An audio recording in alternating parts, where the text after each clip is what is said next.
All right, this was composed by Brother Heru, Ill, brother from Atlanta. We're going to go through some of this information because it's very pertinent to our situation. And this information, if you notice, comes from a historical standpoint about the origin of the Moorish Temple of America, in which that you find later on that the Nation of Islam came out of, as well as also it had an affiliation with the UNIA up under Marcus Garvey. So actually there's a tie lineage between the UNIA, Moorish Temple of America, as well as the Nation of Islam. Okay? So we'll go through some of the information. Hotep. Right here it says the lineage of the Moors is a long one but noble. It spans the sands of times over countless millenniums and also spans several continents. All right, I give you an overview for what they're talking about. You're talking about the cartonnage, in which that you're talking about Hannibal. Hannibal was a Moor, and you're talking about them coming from out of Put, in which that would be towards Somalia on up into Libya, coming out from those areas going into Europe. All right, which Europe is only 15 miles away from Africa. Actually, you know, you was a good swimmer. You can swim there. All right, less than 15 miles. As they went into Europe, in particular Spain and Portugal, they began to take over. This was around the year 711. All right, 711 A.D. They was there in Europe for over 800 years. All right. So from 711 AD to 1492, all right, this is where you get the tone of that Columbus sailed the ocean blue was actually during the same time that the last stronghold of the Moors, which was Granada, Spain, was given up by the Moors. The Moors left. Some of them went back to Africa, to their birthplace. Some of them went and came over here to the United States, or what then was called El-Morocco. All right, that's what was the name of America during that time, was El-Morocco. And El-Morocco is where you get the term America from. Okay? From El-Morocco. It did not come from Amerigo Vespucci. Right? That's a lie. Because there's never no time in history that they ever used a European first name for any naming of any place. Okay? You got George Washington, you got Washington State, you got Washington, D.C. They use the last names. All right? The surnames, as it's called. They don't never use the first name. So we know that Amerigo Vespucci was not his actual name. That's the name in which that they, I guess you say in a sense, Europeanized enough in order to place him in history, in order to state that this is where his name came from, or the name of America actually originated or is derived from. But that's a lie. All right? That's another lie that they told us in history in order to confuse us, in order to dumb us down, in order to steal the land from us. All right? So from 1492, the Moors ruled Spain for almost 800 years. Actually, all of Europe. Because if you read J.A. Rogers' Sex and Race, you'll find that Spain, Portugal, Germany, Austria, the Netherlands, the Moors ran throughout all of that. All right? And you'll see that our bloodline was on the throne throughout each of those, from those 800 years, our bloodline was on those thrones. All right? So that means when we mix them with the European, that the child in which that was born was that of royalty, and they sat upon the throne in Europe. All right, it's a known fact that you got Queen Elizabeth, Queen Victoria, Queen Elizabeth to be, I guess you can say, connected in bloodline lineage to Queen Charlotte. Y'all know who Queen Charlotte is? The Charlotte Queen City of Charlotte is named after her. She was a Moor. Yeah. She was a Moor. Okay? So, I mean black. She was black. You know what I'm saying? So you'll find that Queen Elizabeth and Queen Victoria is descended from Queen Charlotte. So that means they have black blood within them. So that means that here go this black blood seeping through the so-called royal bloodlines of Europe. That's why it was no problem that when Benjamin Banneker, a.k.a. Prince Hall, sent away for, quote-unquote, the charter in order to become, for Freemasonry, he was given the charter by England. Because you know who sat on the throne at that time? King George III. King George III was a Moor. If you see some of his original pictures, you'll see how large his lips are, and how broad his nose is, and how curly his hair is. But see, they don't want you to know that it was our bloodline of the Moors on which that still ruled Europe until just recently. They want you to think of Prince Charles. You know what I'm saying? And you think they had it all the time. right. You know what I'm saying? When they done, understand when we talking about blood, this is what you have to look at, the Punnett square. You got big B, big B, big B, little b. You got little b, big B, and then you got little b, little b. In order to get recessive genes, it takes 1, 2, 3, 4 generations. So it takes 4 generations for them to get rid of or make our gene dormant or latent when we mix them with a European. On the other hand, we take them out, you know what I'm saying, for 3 generations. But it takes them 4. It takes 4 for them to make our gene latent. Meaning, in other words, dormant. In other words, for our features such as our nose and the lips won't pop up all of a sudden. Oh, to make this dominant. To make their stringy haired, pale skin, thin nose, thin lips to be more apparent within the bloodline. But during these 3 generations, we are there. And so you'll see on the bloodline on the charts, and remember, it only takes 1/16 of black blood to be considered a Moor. That's it. 1/16. That means 1 out of every 16 people. So you got 16 people in your bloodline, only one of the, if you snuck up in there somewhere, what that mean? Hold on, I don't know if y'all caught what I just said. That means that one of the Moors snuck up in out of 16 people. Okay. That whole line is henceforth what? Moorish. I didn't make this up. I didn't make the rules. This is their rules. This is their great father called Gregor Mendel. His name is Gregor Mendel. He is the one who came up with this Punnett square, as they call it. In other words, the square in which that dictates genetics.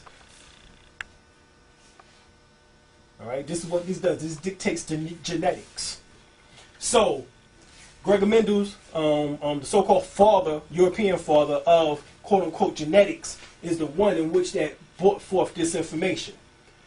So, they continue going on with the information in which they come up with the fact that 1/16 of blood of Negro blood makes you a Negro. So that's not me. That's their scientists. Even to this very day, they still quote the exact same thing. Okay? Now, so we go here. It says, the lineage of the rise of the Moors in the Western Hemispheres, the Americas, began with Prophet Noble Ali. This part right here is not true. This part right here is the modern day time. We talking about historically, we talking about Mansa Musa. Mansa Musa. M-A-N-S-A Musa. Moses? No. Mansa Musa. Mansa Musa. And Mansa Musa, his brothers from his tribe came over to the Americas years prior to him. Years. I'm talking about like almost 200 to 300 years prior to him going or coming over to the so-called Americas. So it's the oral tradition within the village in which he was raised in. So he gets the notion in order to get 200 ships in order to come over here to the Americas. And guess what? There's no reports of him ever returning. Him nor any of his men. So hold up. So who did they come over to see? Well, according to history, you had the Olmecs. Or as they say within Mexico, the Olmecas. The Olmecas. The Olmecas were a group of people who came over here almost 6,000 years ago. All right? So almost 6,000 years ago, there was a group of hundreds and thousands of black people already here. Matter of fact, they was in the Yucatan Peninsula, which is actually what they call now Mexico.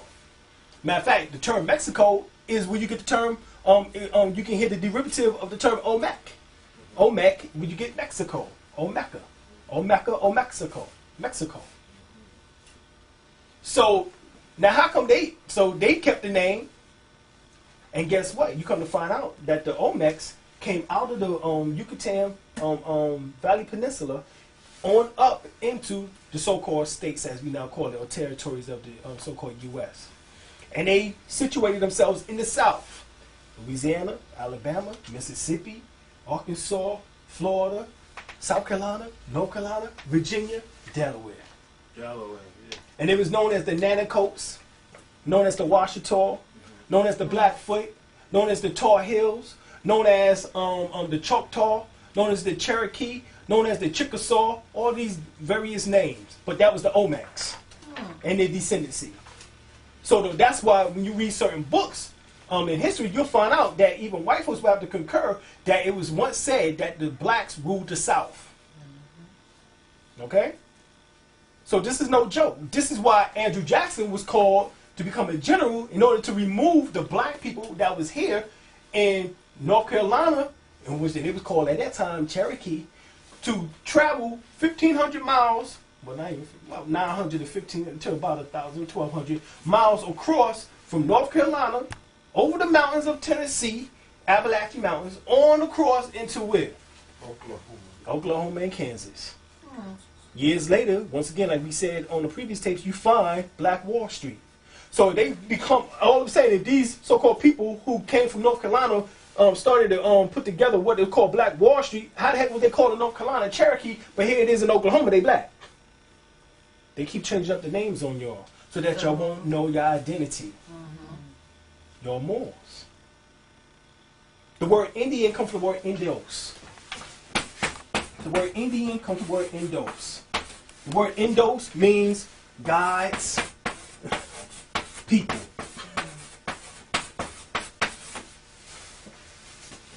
Indos means God's people. So when you talk about the word Indian coming from the word Indos, it just simply means God's people. The word Indi, in the matter of fact, Indi, or as you would say, indigo, is the color of black, blue, or purple. All right. So the term indigo actually describes as adjectives our complexion. Okay, our complexion. So it not only does it mean God's people, it also describes our complexion. So the word Indian became a so-called term utilized by Christopher Columbus for all of the dark-skinned people that he's seen. All right? Christopher Colombo, or as we would say, Cristobal Colon. All right, because that was also his name too. Actually, this is his Spanish name, Cristobal Colon, like the word colon. And as you see, he got the term B-A-L at the end. B-A-L is the name Baal. You look in the Holy Bible, Baal was one of the deities in which that Elijah went up against the people about. Because they was cutting themselves all up in order to worship this guy named Baal. B-A-A-L, or either it's spelled B-E-L. Bel or Baal. Same deity. That means that he had to have had some type of Phoenician roots. Because the Phoenicians are the ones in which that worship the god Baal, or the deity Baal. Okay, it was the Phoenicians. All right, in which that later on becomes the Canaanites. All right, that is more so of the accurate history as compared to what actually is on the paper right here. But that's why we want to go over it so everybody can have a clear understanding. Now, when it comes to Noble Drew Ali, and it says prophet understand, this is not prophet considered by Islamic terminology. This is prophet by Webster Dictionary definition. All right, we'll go into Webster Dictionary definition, and we'll find out what a prophet means. All right, right here, prophet, one who utters divinely inspired revelations, the writer of one of the prophetic books of the Old Testament, one gifted with more than ordinary spiritual and moral insight.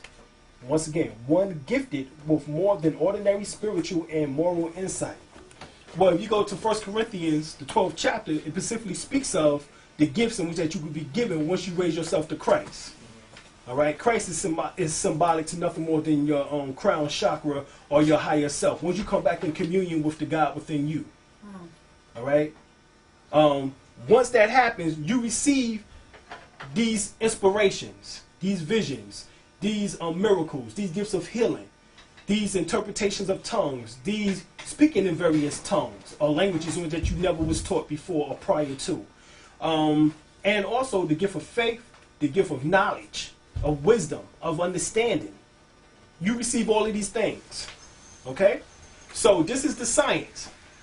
So a person who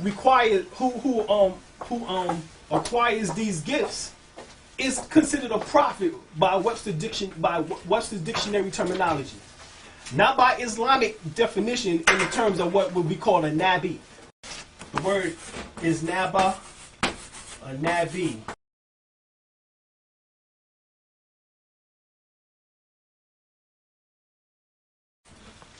Okay, you have Nun, Alif, Ba, and you will have the A or the I, which would be the A would be up here, or either the I would be down there. So the word Napa, Nabi, actually comes from the word Nubi, which is short for the word Nubian. So actually, our whole race at one time was called those who was able to see, the prophets, through the term Nubian. You have the word Napa, Nabi, Nubi. And also within the Sumerian terms and Akkadian terms, they have the word Nebo. And the word Nebo means one who is able to see. One who is able to see. Once again, a prophet. So the word prophet, one who is able to see, coincides with the Hebrew terminology of El Roy. El Roy. Same word as within the English transliteration as Leroy. But Elroy means, once again, one who is able to see.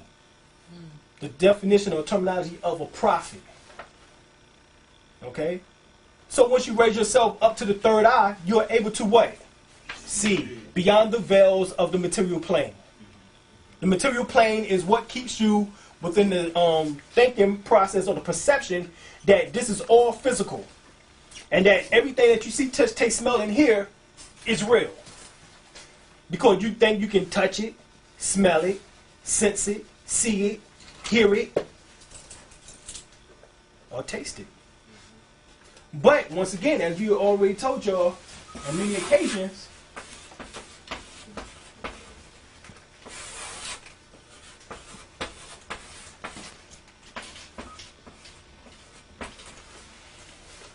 .99999% of your atomic structure is empty space. So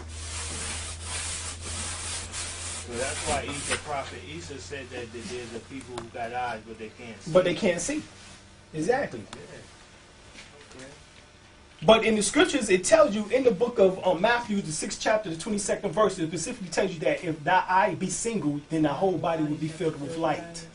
So the eye symbolizes the third eye, or that first eye, or that eye in which that symbolizes the pineal gland. All right, which is the master gland of the endocrine gland system.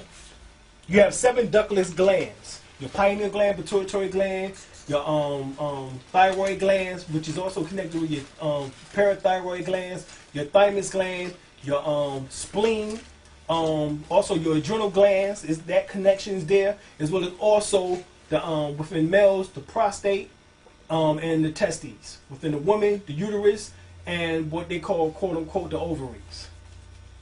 Okay? So these are the 7 major glands in the body, but the gland in which that sits above all of them and controls all of them in their hormonal flow is the pineal gland. That is the master gland of the body. However, at the age of 7, the pineal gland began to go atrophied. It was once the size of a dime when you was born. And then it began to go atrophied and get about to the size of a pea. This is where the term pea brain comes in at. But you might have heard that terminology or that phrase said before. Yeah. So what happened is that once it reached that size, you now have to engulf it with blood in order to make it swell up, in order to give you that sight which is needed in order to look into the next realm, or what they call the astral plane. All right? So how do you do that? The same way in which that the male and the female clitoris and the male penis engulf with blood, with you focusing your desires and your energies to this level, you can also transform it and pull it up to this level and make it also engulf in blood in order to give you that sight in which that is needed. There's 144,000 crystals situated around that pineal gland. 144,000. You might have heard that term before. Mm-hmm. Also sitting around the pineal gland are 12 pairs of cranial nerves, known as within your Bible as the 24 elders or the 24 scientists. Once these 12 pair of cranial nerves are illuminated, you are able to take flight to the next level of consciousness, which is infinite consciousness. All right, you have 7 states of consciousness. You have interpersonal consciousness, intrapersonal consciousness, life consciousness, subconsciousness, superconsciousness, magnetic consciousness, and finally, infinite consciousness. At the level of infinite consciousness, you're able to go outside of your physical body and journey amongst the stars, because the word astral means star. So when it's talking about astral plane, it's talking about the star plane. So this is a person who has these capabilities. They take on the title prophet. So don't get spooked out when we read about Prophet Noble Drew Ali, because he actually had these abilities, which you all also possess. There's no one over a higher or ranked in various degrees. Only Allah knows that. You yourself, you can't read into another individual's heart or individual's mind in order to know or gauge the perception, you know what I'm saying, of them, or where they at on their spiritual plane. You can't do it. Only thing in which that gives clues is the fact of you feeling an auric field. And that might give you a little bit on understanding what is going on about the individual. But it still won't give you the totality. Okay? So we continue reading, and it states, once again, prophet, one's gift with more than ordinary spiritual and moral insight, an inspired poet, one who foretells future events, all right, predictor, an effective and or leading spokesman for a cause. Hope, once again, an effective or leading spokesman for a cause, doctrine, or group. All right? A spiritual seer. Disappearance of material sense before the conscious fact of spiritual truth. I got to read that one again. That was deep. Because that's what we just finished talking about. Once again, the disappearance of material sense before the conscious facts of spiritual truth. So in order to get to spiritual truths, you must relinquish what? The material sight and his material senses. Okay. Now we can continue. There is no doubt or room for interpretation on these points. Many leaders have come and gone, but only one brought the Moors into the West through their nationality, and that was Prophet Noble Drew Ali. Now, understand, Prophet Noble Drew Ali, his family lineage, his last name actually was Turner. Prophet Drew Turner, as it was, Turner got dropped, Ali became the name. All right? But he was a Turner. His mother was Eliza Turner. All right? Eliza Turner. Look up on the computer and you find that there was a Native American tribe, as they called it, which actually was nothing more than a group of Moors, and which that was called Turnica. This is where the name Turner evolves from, or is derived from. All right? So from Turner, to Turnica. Bishop McNeil Turner, who was affiliated with the African Methodist Episcopal Church, was a Turnica family member. Nat Turner, reason why he gave a Nat Turner lick was because he found out that this was his land, and his land was stolen from him through his bloodline. That he was turned into a slave. So once he found that once he read and he was able to read and he got certain amounts of information, he started going out and killing white folks and getting them up off his land because they was aliens. It makes me wonder why they even told us the story, as if we wasn't going to be able to put the pieces of the puzzle together. You know what I'm saying? They could have doggone well just wiped him out of history, wiped him out of our thinking. You know what I'm saying? But they still taught him. But they gave us the illusion that he supposedly had a vision from God. And that God told him to go and kill all the white folks. No, I mean, no, not necessarily. The vision that he had was the vision was actually much more proof written than so-called vision within the mind. Now it says right here, he was one of the first Moorish sultans in the West, as well as the first prophet in the West. He was definitely a wise ruler, and his ideas were definitely prophetic.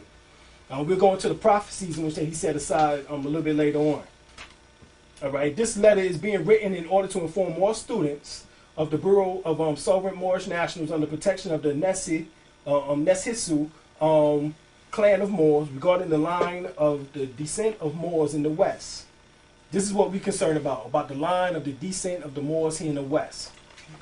Prophet Noble Ali was born January the 8th, 1886 in the state of North Carolina. Matter of fact, right in Clinton.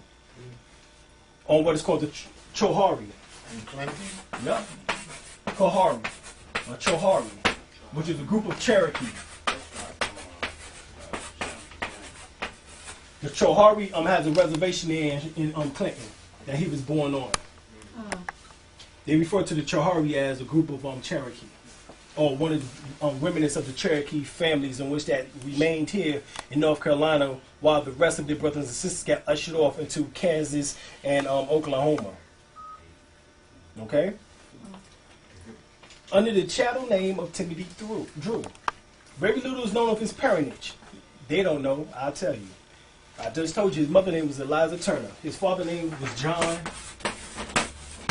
Drew. So Eliza Turner and John Drew. Okay? The woman, because she carries the mitochondrial DNA, she is actually the ruler over the land. So actually at one time it was the matriarchal system. It had nothing to do with what we thinking, brothers. It had to do with the fact that the woman is the carrier of the mitochondrial DNA. DNA in which that is utilized in order to bring forth the various seeds of being able to tilt the land, what they say, till the land of the fertile ground in the woman, and she brings forth 9 months later, you know what I'm saying, a child into existence. And that mitochondrial DNA can be traced back only through the woman's bloodline. It can't be traced back through the males. That's the only way in which that we are able to even have any equality, actually, is for y'all to take on our last name. You know what I'm saying? Otherwise, the woman is the carrier of mitochondrial DNA and therefore actually is over the land. All right? And the reason why that is because you're going to find out that she carries X chromosome. Male carry X, Y chromosome. This right here is broken. It is 28% genetic material missing. So it's weaker? It's weaker. It's degenerative. Now, if you notice, we still have the same parts as the woman. You still have two breasts, a nipple, but they do not produce milk unless under extreme conditions. You can get a book called Secrets of Regeneration by Hilton Otima, and that in some extreme cases, like as if the woman is killed, you know what I'm saying, in a battle or some other thing, you know what I'm saying, or some horrific or catastrophic event. What happened is that the man at time has been able to give forth milk to the child, you know what I'm saying, in order to balance out the situation in which that has happened, which has been so dramatical for the whole family. At one time, there was only asexual beings on the planet.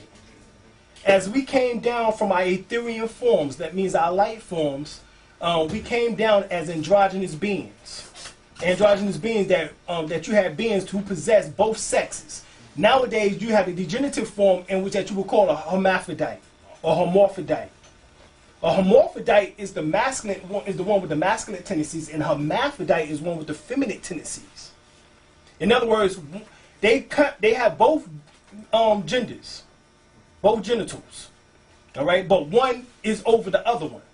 A hermaphrodite is when the vaginal area is over the penis or the elongated clitoris, because that's actually all a penis is. And then a hermaphrodite is the penis being over the vaginal area of these individuals who degenerated to that point. But the fact that we have hermaphrodites and hermaphrodites give you reason to understand that at one time there was only one sex, and that somewhere down the line there was a split between the two. And that comes through the hormones. It's shown even now within our people. You know what I'm saying? If a woman exercises too much, you know what I'm saying, or is too active or overactive, she begin to grow a mustache and a beard. So the hormonal balance is what keeps us as men and women. So it's through the hormones, and it's the same through these endocrine glands in which we just finished talking about.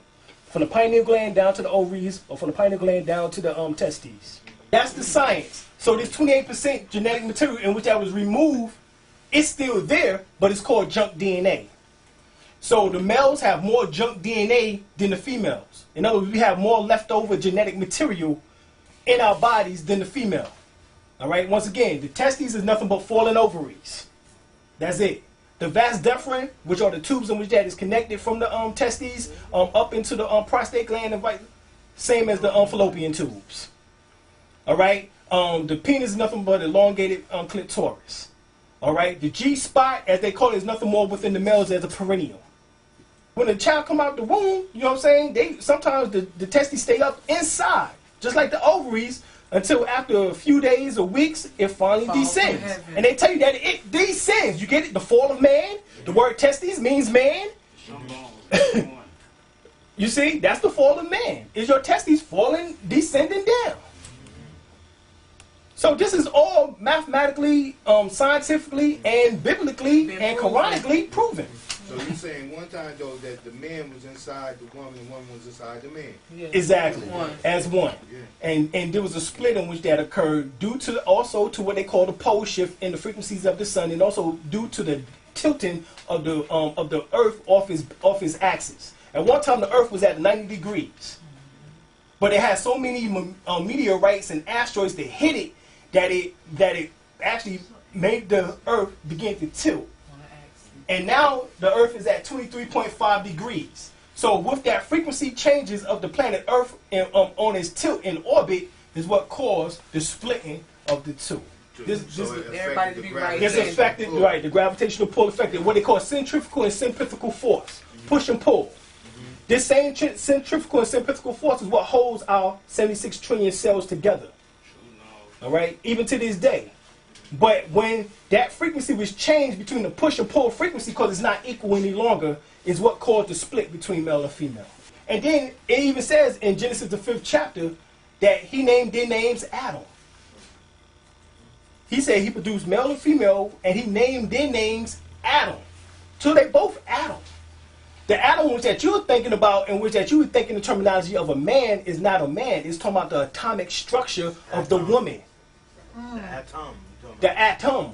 And the atoms in which that makes up the woman is what it's talking about, that she was the first here. In other words, the atoms had to group together to make molecules. That's what it's talking about, the atom was alone and that he was lonely. So with other atoms came forth molecules. With other molecules came forth cells. With other cells came forth tissue. With other tissue came forth muscles. Muscles produce the flesh and the blood, the hormones in which that you now have as the physical body. Thus, therefore, Adam is no longer alone. He has a physical woman representation of the atomic structure and physical form now. You get this? Very little is known of his parentage, but Moorish oral tradition relates that his father was a Moorish, Moroccan descent. All right, actually they got it backwards here. So y'all might want to change that. Actually, his mother was of Moorish descent, and his father actually was the Cherokee Nation. Okay? Matter of fact, I got pictures of them in my book. His mother was Moorish? His mother was actually Moorish. She was Washita.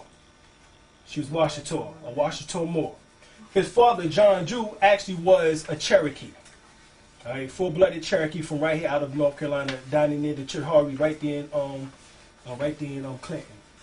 Now, during the late 1800s, Drew Ali's father moved to Newark, New Jersey. Newark, New Jersey also happened to be the place where Noble Drew Ali opened up his first temple called the Canaanite Temple. That was in 1913. All right.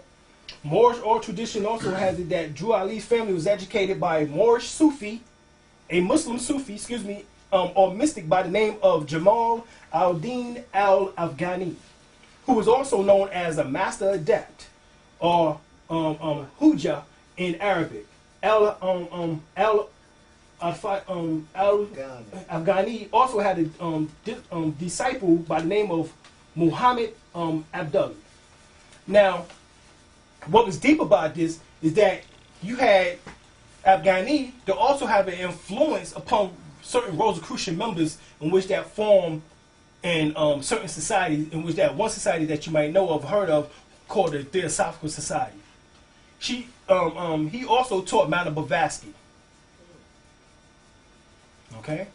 So you come to find out that not only was he a Muslim Sufi, he also had to have been a Rosicrucian of a high degree. Because you find out that Noble Drew Ali was a Sufi, a Rosicrucian, a Shriner, a Mason. Okay? All of these various degrees or schools. These two had come to the United States of America to propagate Orthodox Islam. And for those who were ready to receive it, they wished to initiate them into their order, known in Arabic as Tariq, which is also mean the path of Muta Safi, Muta Safi, or Sufi, or esoteric mysticism. Their order was known as the Brotherhood of Purity, known in Arabic as Ikhwan el-Safa. And it says they are purported of a doctrine of cultural pride which pierced the heart of Drew Ali. During Drew Ali's teenage years, it was related that Moorish oral traditions had traveled overseas. He worked as a seaman and a carnival magician. While overseas, he traveled to Egypt, known in Arabic as El-Misr. To study under students of Al-Afghani and Muhammad Abdullah. He also studied in Egypt, renowned Al-Azhar University, which has been influenced by the ideals of Muhammad Rashidi Rida, and Aziz Ali al-Masir Bey, who was the Turkish extraction as well as the Sudanese Egyptian Moor known as Deuce Muhammad Ali. Right now, Deuce Muhammad Ali also taught Marcus Garvey. So not only did he teach Noble Drew Ali, he also taught Marcus Garvey. So he sent back both of his students around the same time, which was around 1913, 1914. And they both began to form these organizations, Moorish Scientific America and the UNIA, which is the United Negro Improvement Association. So they was both taught by Deuce Muhammad Ali. Deuce Muhammad Ali, when you figure out, not only was he a Sufi, a Muslim, but he was also a Rosicrucian. All right? He's part of the Rosicrucian Fellowship. All right? And I'm telling you these things so that when you go back and do some research, you'll be able to tie in history properly, you know what I'm saying? Because, in other words, they had a public side, but then they also had a private side. Mm-hmm. And in order to get a full understanding of the doctrines in which that came forth and sprung forth from all these men that's on this wall right here, you must understand the teachers in which that brought them this information. Mm-hmm. You will not understand Minister Farrakhan, Marcus Garvey, Elijah Muhammad, Noble Drew Ali, Malcolm X, Clarence 13X, Malachi York, Prince Bell, anybody else, until you understand that there was always that they had two lives, private and public. And the only thing that we was able to see and have been taught is just the public side. We never was able to see into this the secret side in which that they had dealt into Sufism. which is Islamic mysticism. All right? Because in that realm, you deal with allegory, symbolism, and metaphysics and esoteric teachings. You don't just deal with things being straight out told to you. Okay? You have to go and look and research and seek. Orthodox Muslims come in here and basically challenge me because he's seen on the wall, on the book stack, that we had 360 questions to ask an Orthodox Sunni Muslim.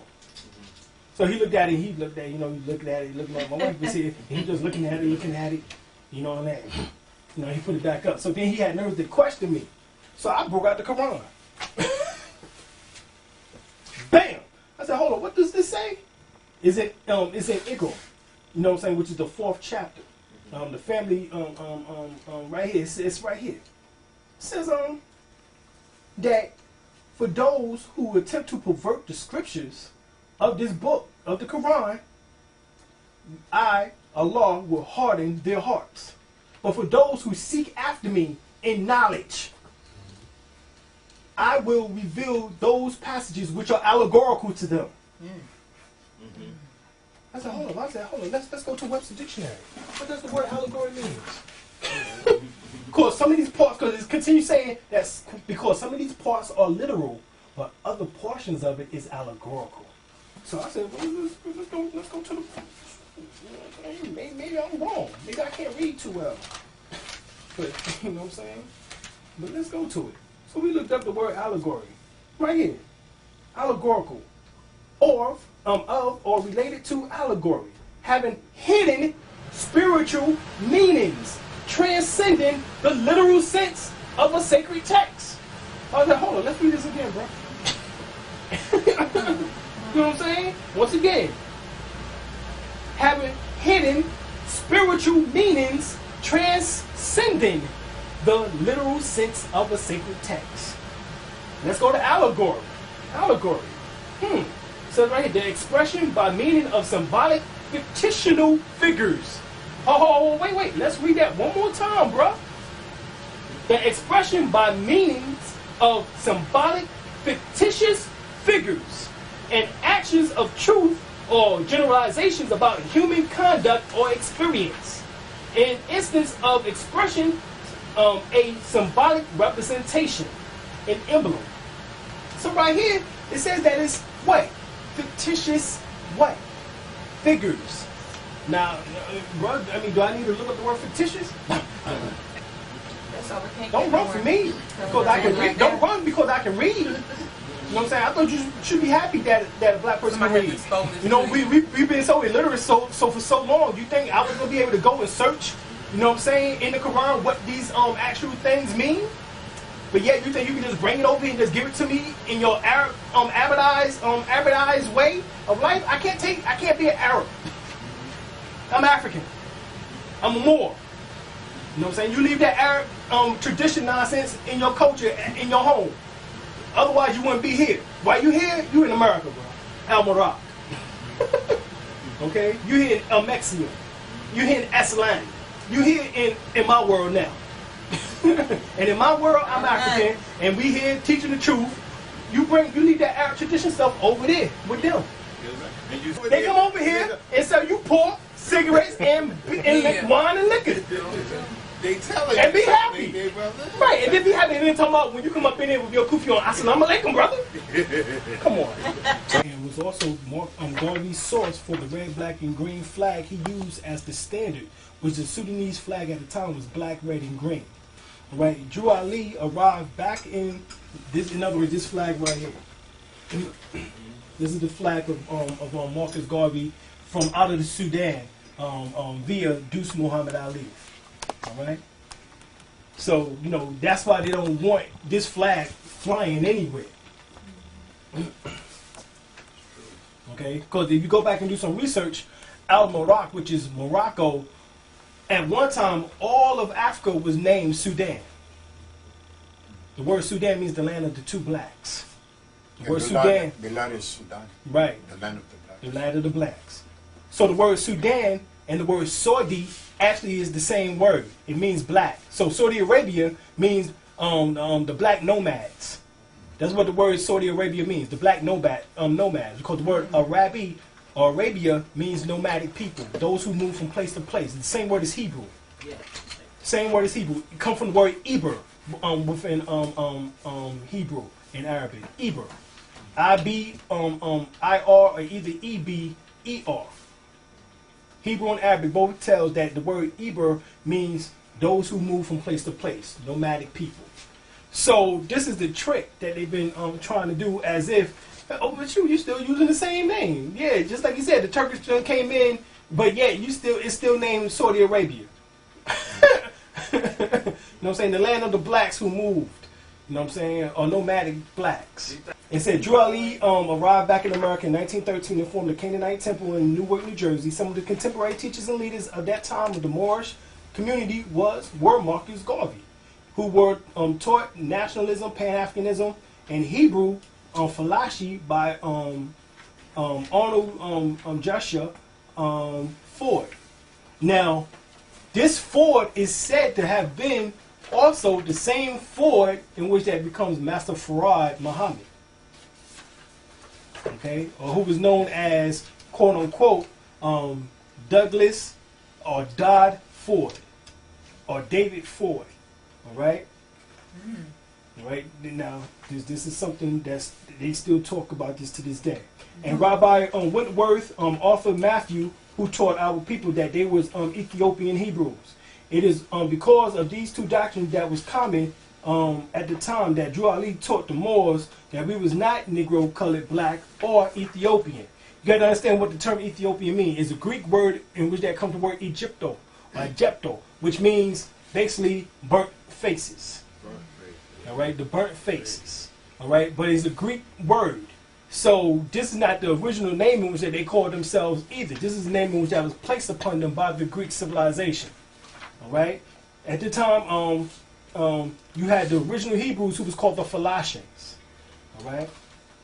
After disbanding the Canaanite temple, Drew Ali formed the Moorish Holy Temple of Science, which later became the Moorish Science Temple of America National and Divine Movement, which is commonly abbreviated MST of A.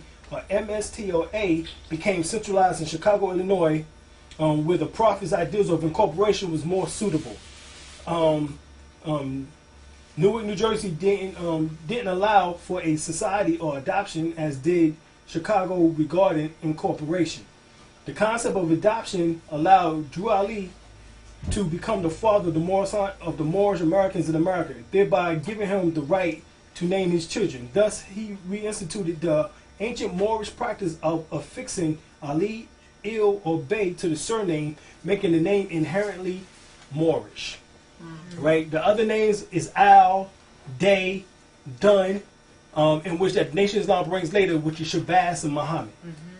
Okay? All of these names can be utilized in order to put as a suffix as your name. All right?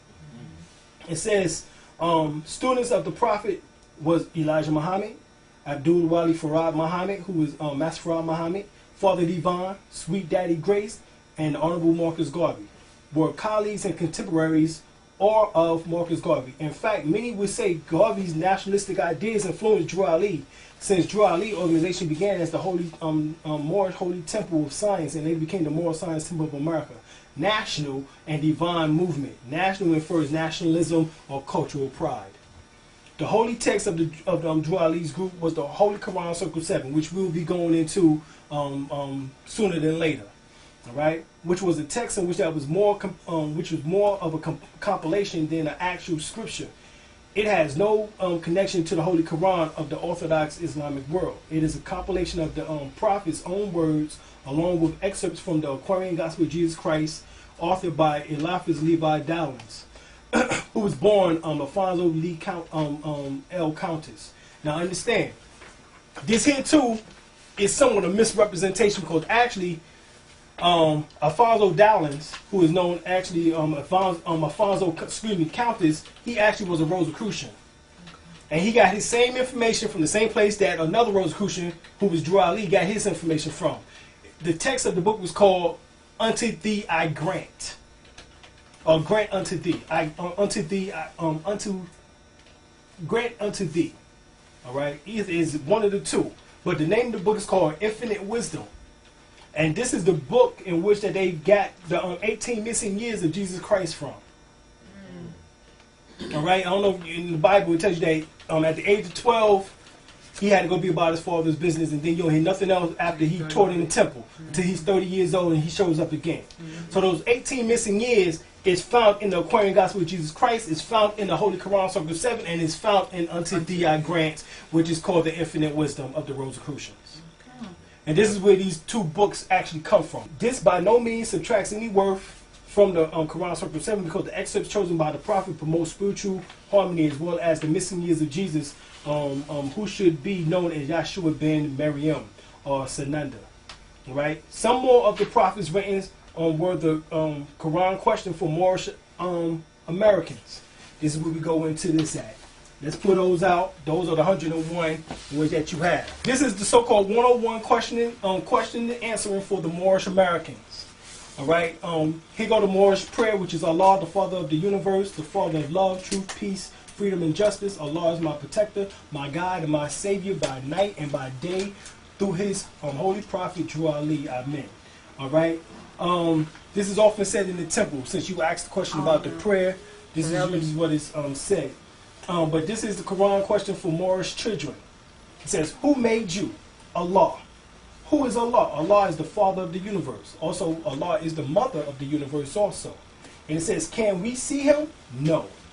Where's the nearest place you can meet Him? In your heart. So where's Allah? Allah is in your heart. That is a Sufi teaching, that Allah is closer to you than your jugular vein. Meaning that it's in your heart. Allah is, that is the seat. Within India, that's called the seat of prana. Say it again. The seat of prana. Prana. Prana. Prana is universal energy, the life force energy. It is in the heart.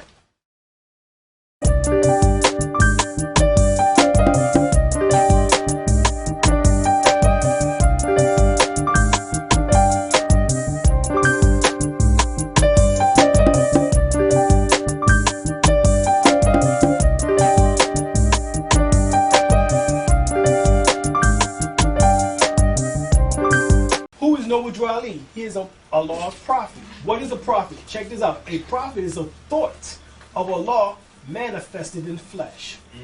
Once again, a prophet is a thought of Allah manifested in flesh.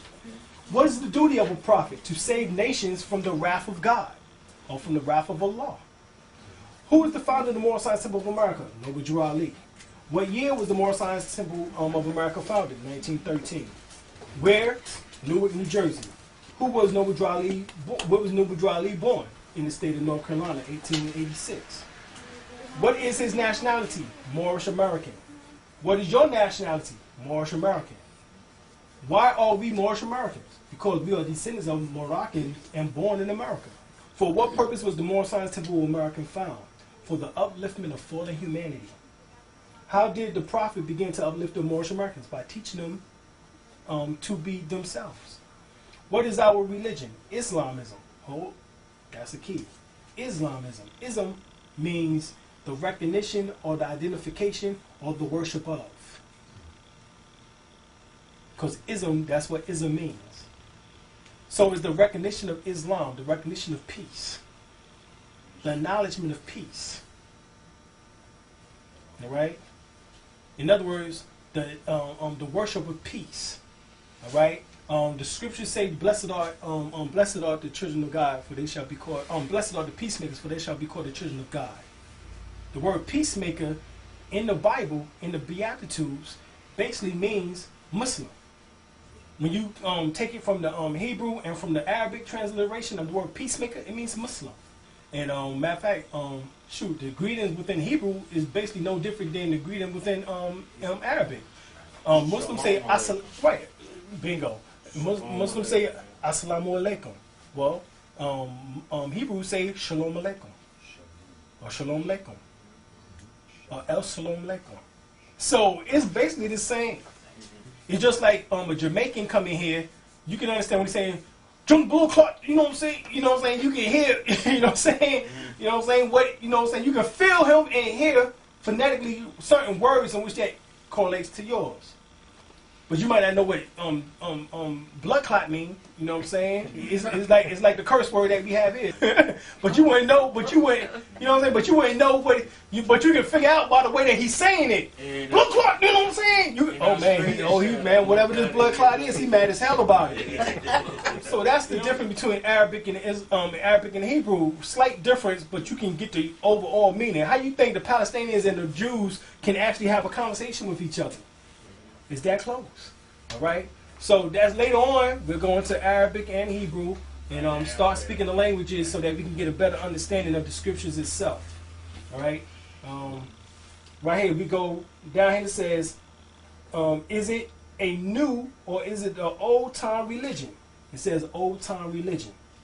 What kind of flag is the Moorish? It's a red flag with a 5-pointed star in the center, which is the Moroccan flag. Why do it have 5 points? What does the 5 points represent? Love, truth, peace, freedom, and justice. These happen to be the exact same principles of Ma'at in ancient Kemet. Remember, Noble Ali was also an Egyptian adept, skilled in Sufism. So being an Egyptian adept, it is said that he was initiated into the order of brethren of purity in Egypt. All right, amongst the pyramids. All right. Then it says, how old is our flag? It is over 10,000 years old. Which is our holy day? Friday. Why? Because Friday is the day on which man was formed in flesh, and it was on Friday in which he departed out of flesh. In other words, Adam.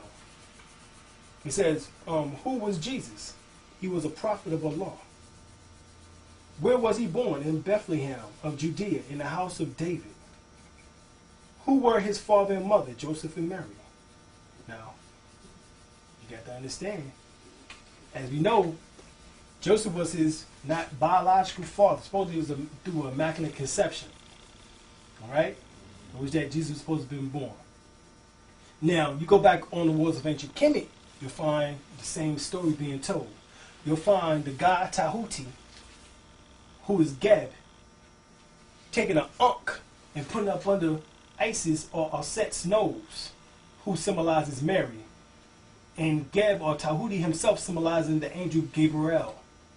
As the book of Luke speaks about, Matthew speaks about, that the angel came unto Mary and told her about the challenge that she's going to have. Exact same story, and it's off the walls of ancient Kemet. Will you give in brief the line of genealogy through which Jesus came? Some of the great fathers through which Jesus came are Abraham, Boaz, by Ruth, Jesse, King David, Solomon, Hezekiah, and Joseph by Mary. All right. It says, why did Allah send Jesus to this earth? To save the Israelites from the iron hand oppression of the pale-skinned nations of Europe, who was governing a portion of Palestine at that time. Sound like it's the same reason why he sent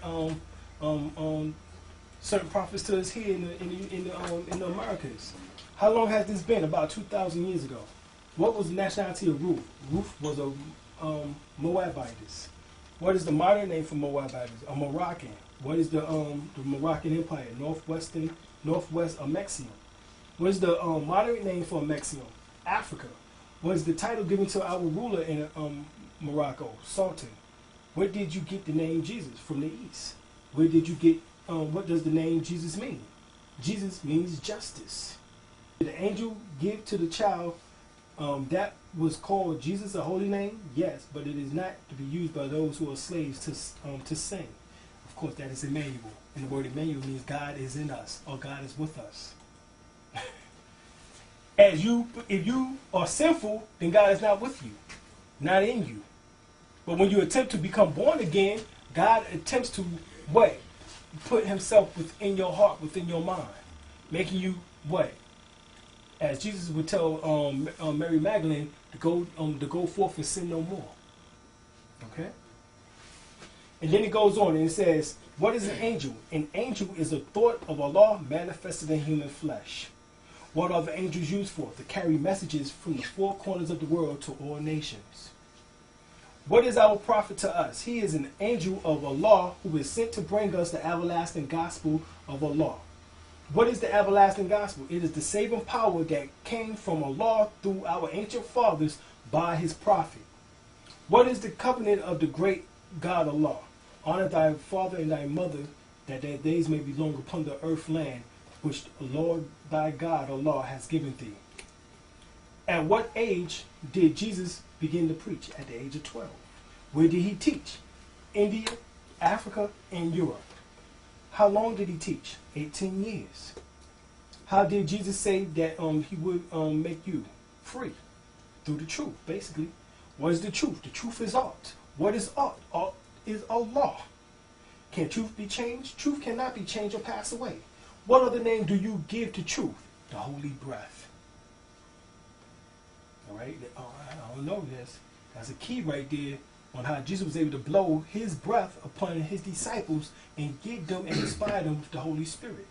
You might have read about that in the book of Acts. But it's through the breath. The breath is what keeps you here. It's the connection between your mind, spirit, and body. Right? It's the breath. When the breath leaves, you leave. What has you to say about the holy breath? All I can say, it is great, it is good, it was, it is, and forever will be. Or evermore will to be. Okay? Amen. It says, and what place on earth was the physical part of man found? In the Garden of Eden. What is the Garden of Eden? It is the land of Canaan in the city of Mecca. What is the modern name for the Garden of Eden? Eden? Mecca. What is the name of the first physical man? His name cannot be used only by executive ruler of the AC, which is the depth chamber of the Moorish Science Temple of America. All right.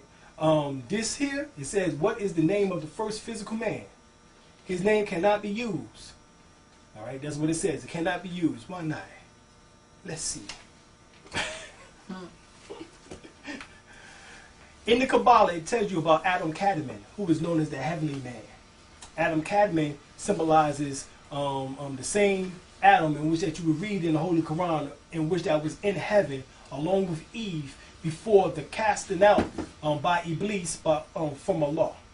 If you read the Quran, it tells you that Adam and Eve was in heaven with the angels. Matter of fact, Adam even named the angels in the Holy Quran. Yeah. So before he came to earth, where was he? In heaven. And he named all of the angels. He even named Iblis. Because he knew the Iblis nature, which means adversary. And so Iblis said, look, you made him from clay, from mud. I'm made from fire. I was before him. You know what I'm saying? And what happened? Allah said, but I know that which you do not know.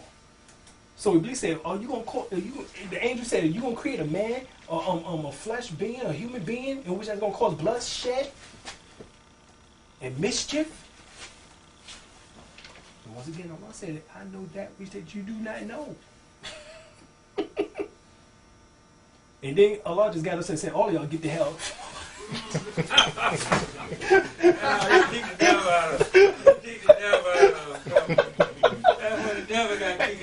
And that's when all of us got kicked out of heaven. Adam, Eve, Iblis, and the 200 fallen angels.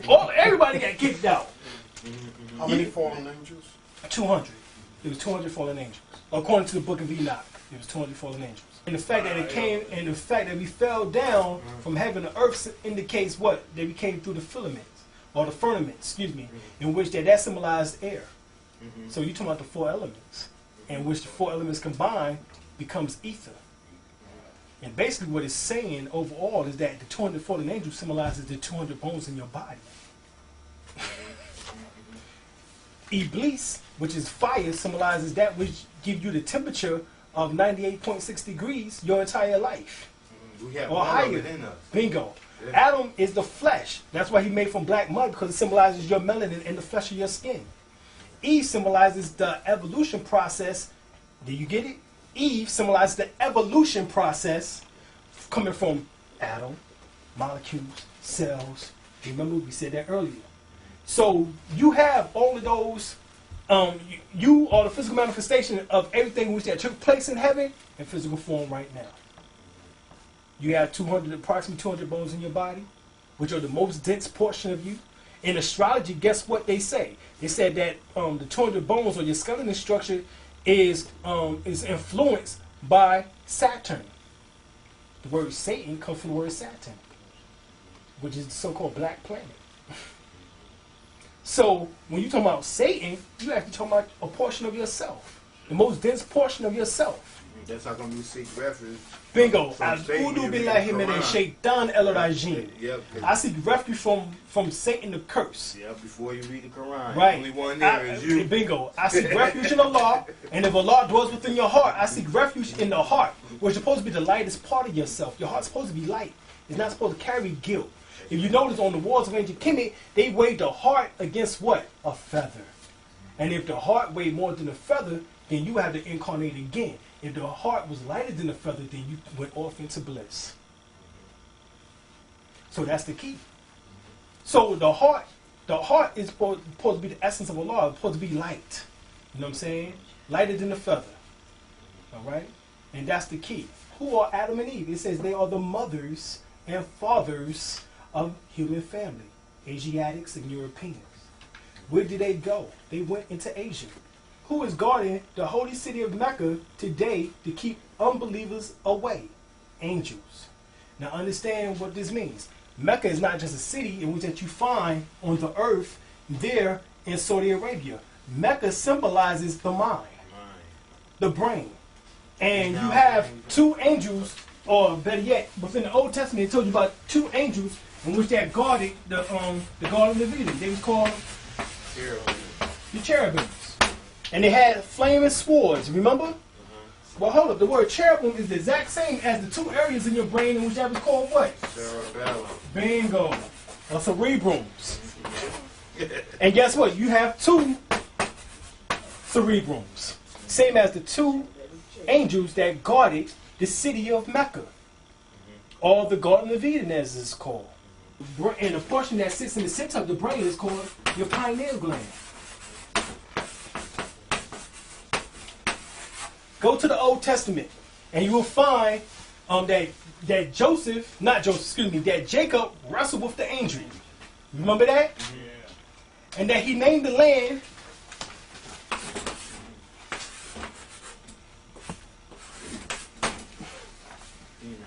Penal. Remember, the Bible says that from the east unto the west, so shall the coming of man be. So this actually symbolizes the east. This symbolizes the west. And it says it will be like lightning when the Son of Man comes. That's talking about the energy which that raises up from the east to the west. And it says, so shall the Son of Man be. The word man in this context means the mind. Look it up in the Webster Dictionary. The word man means he who thinks. You ever seen the statue of the thinker? Okay. Now, let's go to the Old Testament. Yeah, 32nd chapter, the 30th verse. And it says, and Jacob called the name of the place Peniel, for I have seen God face to face. So when you get and reach the land of Peniel, or the pineal gland, you see God what? Face to face. And it says here, and my life is preserved. In other words, I have been given a longer stay. Because it's a known fact within the yoga traditions that what we call honeydew or soma is excreted from the pineal gland and the pituitary gland, which is the kingdom of God. And this hormone comes down, and you'll taste it coming down from out of the upper palate of your mouth. And it tastes sweet. And this is the release, shoot, like I'm feeling right now. And this is the release of this hormone. In which that helps, when you swallow it, it helps regenerate your cellular structure. This is a known yogi tradition throughout the Orient, throughout India, throughout Asia. That this is what happened. Because the pineal gland, which is like the shape of the head of the penis, and the pituitary gland, which is like the shape of a cowrie shell of the vaginal area, it massages. In other words, sex takes place. The marriage in heaven takes place. That's what it's talking about when you read about the bride waiting for his bridegroom in heaven. That's talking about Jesus waiting for his bride, for his bride. But that is talking about the marriage in heaven. It's talking about the consummation between the pineal gland and the pituitary gland, in which that helps produce that etheric oil known as chrism. Okay? Or, as they would say within the ancient times, Heru. In other words, you have obtained Godhood, or Christhood, or Buddhahood, or whatever term that you want to call it, coming from all these various faiths, but understand the process that we're talking about. You don't worry about the name. You're talking about the process of the experience in which that manifests from this occurring. And this is the most important thing. The names, the cultures, the languages is what confuses us. All right, this is what caused remember, this is what caused the Babel or the babbling idiots on the planet. Is the confusion of languages. Remember, that was the Tower of Babel. Remember that? Babel. Right. Y'all remember that, right? Yeah. Yeah. Babel means confusion. So this is what caused the confusion, was the languages. So don't get trapped so much in the language. Understand the concept in which I'm attempting to convey. That this is a process that happens within each and every one of us, or can happen, once you realize that God is within you. As Holden said earlier, greater is he within you than he that is in the world. All right? This is the devil's world. So if you got God within your heart, then of course he's going to be able to challenge and overpower the world. This is what is meant by, if you had a faith of a mustard seed, you'll be able to move mountains.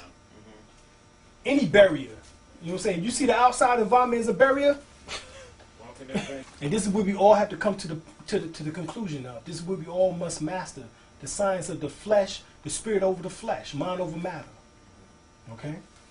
And so it goes on, and it says, and after he passed over the Pino, the sun rose upon him, and he halted upon his thigh. In other words, as the sun rose up, his lower nature had to merge with the higher nature. The higher nature, if you notice, is the halo. The word halo means sun. It's a Latin word for sun. The word halo is from the Greek word helio, and then the ancient Kemetic word on or anu, in which that all of this means the sun. In the various languages, Latin, Greek, Egyptian, or Metunata. So this is what is meant. All right, this is what is meant. So now we continue on, and it says, what is the modern name for the angels? Asiatics. This is what you'll call. You'll call the Asiatics, the Asiatic Moors. What is the shade of their skin? Olive. All right. Are the Moorish Americans any relations to these angels? Yes. We all have the same father and mother. Give 5 names to those that are given to the descendants of Adam and Eve. Look at the names: Lucifer, Satan, devil, dragon, and beast. It's talking about your relationship with the material plane, and how we sought so much after materialistic things that you have become identified with only the material. No longer seeing the spirit. Only identify with what you can see, touch, taste, smell, and hear. But there's higher senses. Touch, taste, smell, sight, and hearing. You got 5 states in which that coincide, each one in which that takes it to the next level. Touch is psychchemistry.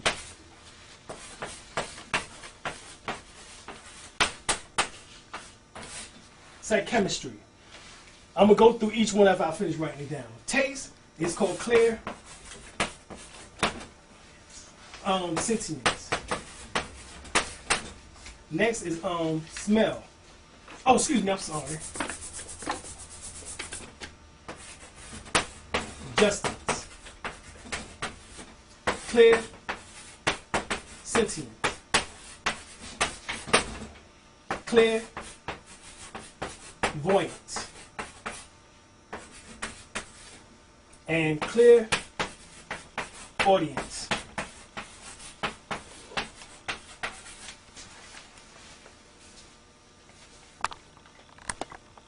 These are the higher senses. But you've only been taught to tap into these on a daily basis. Therefore, you've been relegated to only 10% of your brain. Here go the other 90% right here. And that's been the problem. Okay? Psychchemistry. Psychchemistry. You leave an auric residue. And that auric residue, through somebody who's that sensitive, as the brother was talking about, could actually touch that object in which that you was wearing and be able to tell everything in which that happened. And remember, the woman who issued blood for 12 years, she just touched the hem of his garment, if you remember the story, and she was healed. So hold up. But hold up. She just touched the hem of the garment. She ain't touch him. And he ain't touch her. Right. So that means there was energy transference even through the material in which that you wear. But she was in the auric field. She was in the auric field. See, the thing is that when you inside of somebody's auric field, 3 feet inside of the auric field, you can pick up certain elements and certain things about them, or even put forth a healing upon them. Then we go to clear justance. Clear justance. Gustance. This means that actually you can breathe in through your breath and pick up certain words or certain thoughts of individuals through your taste buds. My teacher, Prince Bay, did that to my wife. All right? He was able to pick up that she was a twin. You know what I'm saying? What side she was on. Just from the letter J. She's the only thing she said, he said, tell me your name. And she said, Jamie. And he said, you're a twin. You was on this side of your mother. Your mother had a hard birth. After 7 minutes, your brother came. All of this. And she was sitting there like, floored. But that's the technique that he used. All right, we all got the same capability. That's what I'm telling you. It might come a time when we need all of these. Here go Galatians. Check this out. It says right here, my little children. This is Galatians, the 4th chapter, the 19th verse. My little children, of whom I travailed in birth, again, until Christ be formed in you. Once again. So this ain't talking about a man from 2,000 years ago. Christ itself was a title in which that all of us had the ability to know the game. Because the word Christ simply means, if you want to know, from the word crisp, which means black. All right? It's talking about the excretion of melanin from the pineal gland. That's what it's talking about. A heavier production, because the more heavier the production of melanin is from the pineal gland, the more that it taps you into this. The dark matter, which is 90% of the mind in which that you do not use. Or those so-called dark areas in the brain. All right? That's why when you get into these areas, you can't have fear. If you have fear, then you take the fear into these areas with you because your heart is not pure. Your heart has to be pure. It has to be eliminated from fear, from guilt, from unrighteousness, from all. In other words, just like Jesus said, you have to become born again. Your slate must be wiped clean. You must repent. You must forgive yourself of the things that you have done. But the signs is right here that it says, until Christ be formed in you. That's the key. So the ancients didn't believe that Christ was just a person who came 2,000 years, but they thought it was a continuation, an evermore, or a always becoming of. And you yourself could become Christ. Not Jesus, that he was the only Christ. So while the Christians worshiping the man 2,000 years ago, that's for nothing.